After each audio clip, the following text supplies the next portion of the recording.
Hippo অগাস্টিনের কথায় বিশ্ব হলো একটি বই, এবং যারা ভ্রমণ করেন না তারা কেবলমাত্র এই বইয়ের একটা পৃষ্ঠাই পড়েন।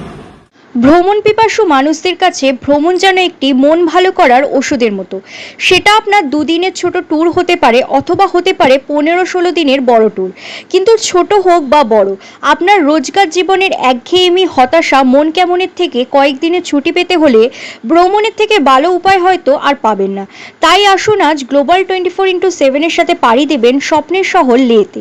আমি তনুষা।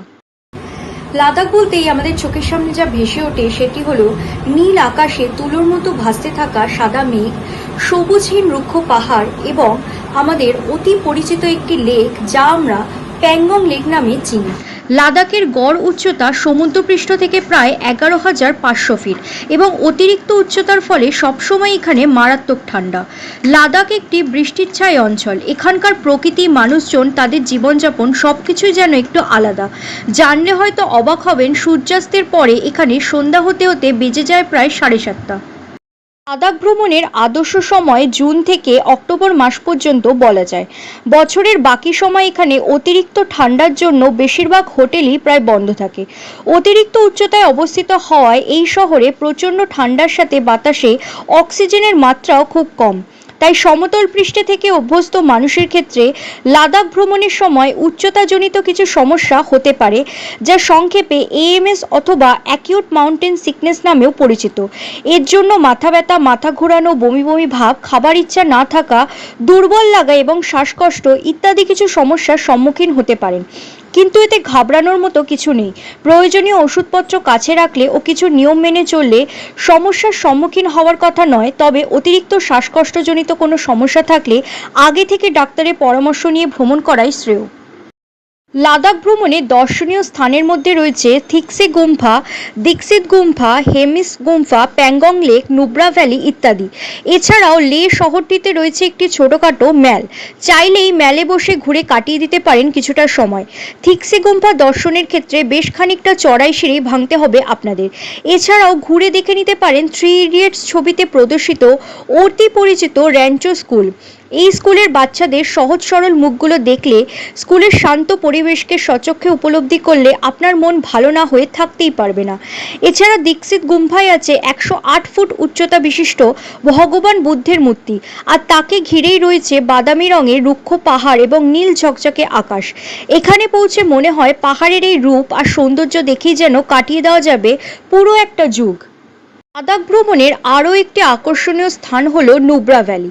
প্রসঙ্গত, নুব্রা ভ্যালি এবং দীক্ষিত গুম্ফা যাওয়ার আগেই পড়ে খারদুংলা পাস, যা পৃথিবীর উচ্চতম মোটর গাড়ি চালিত রাস্তা এবং যার উচ্চতা প্রায় 18,380 ফুট। এরকম একটা জায়গায় পৌঁছতে পেরে এক আলাদাই অনুভূতি যেন ঘিরে ধরবে আপনাদেরকে।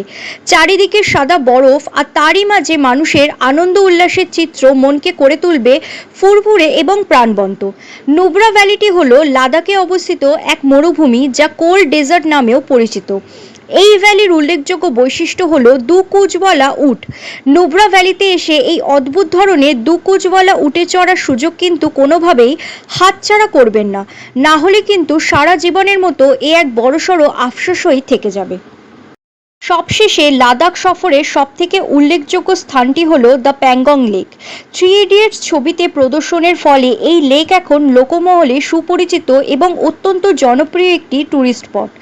এই লেকের 1/3 কেবল ভারতে অবস্থিত এবং বাকিটা অবস্থিত চীনে। কাচের মতো পরিষ্কার নীল জল, নীল আকাশ ও চারিদিক সবুজহীন বাদামি পাহাড় দ্বারা বেষ্টিত এই লেকের সৌন্দর্য হয়তো সত্যিই কথায় বর্ণনা করার মতো নয়। তবে স্বচক্ষে এই সৌন্দর্য নেত্রপাত করার পর মোহিত ও বিমুগ্ধ হবেন না এরকম মানুষ বোধহয় সত্যিই নেই।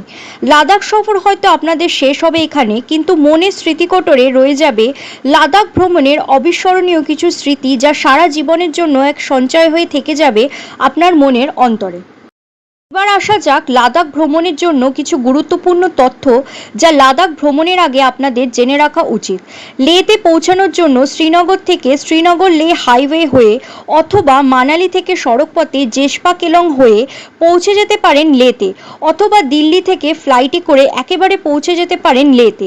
তবে ফ্লাইটে যাত্রা করলে মানালি থেকে লে পৌঁছানোর মাঝে রাস্তা ও পাহাড়ের যে অপরূপ দৃশ্য তা কিন্তু আপনার কাছে অধরা হয়ে থেকে যাবে।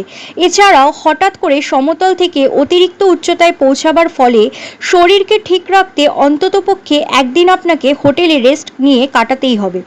বর্তমানে লাদাখ যেতে ILP বা ইনার লাইন পারমিট লাগছে না, কিন্তু তা কেবল ভারতীয়দের জন্যই। বিদেশিদের ক্ষেত্রে নিয়ম একদমই আলাদা। লাদাখে কোনো রকম প্রিপেইড ফোন কানেকশন চলে না, কেবলমাত্র BSNL, এয়ারটেল ও জিওর পোস্টপেড কানেকশনের মাধ্যমেই যোগাযোগ সম্ভব। তবে বর্তমানে আপনারা 300 থেকে 500 টাকার মধ্যেই পেয়ে যেতে পারেন পোস্টপেড কানেকশন, যেটি কেবলমাত্র ট্যুরিস্টদের জন্যই উপলব্ধ করা হয়েছে। আশা করি আমার লাদাখ ভ্রমণের ভিডিওটি আপনাদের ভালো লাগবে এবং ভবিষ্যতে আপনাদের লাদাখ ভ্রমণে তথ্য দিয়ে ভিডিওটি সাহায্য করবে। দেখা হচ্ছে পরের একটি ভিডিওতে, ততদিনে ভালো থাকবেন, সুস্থ থাকবেন।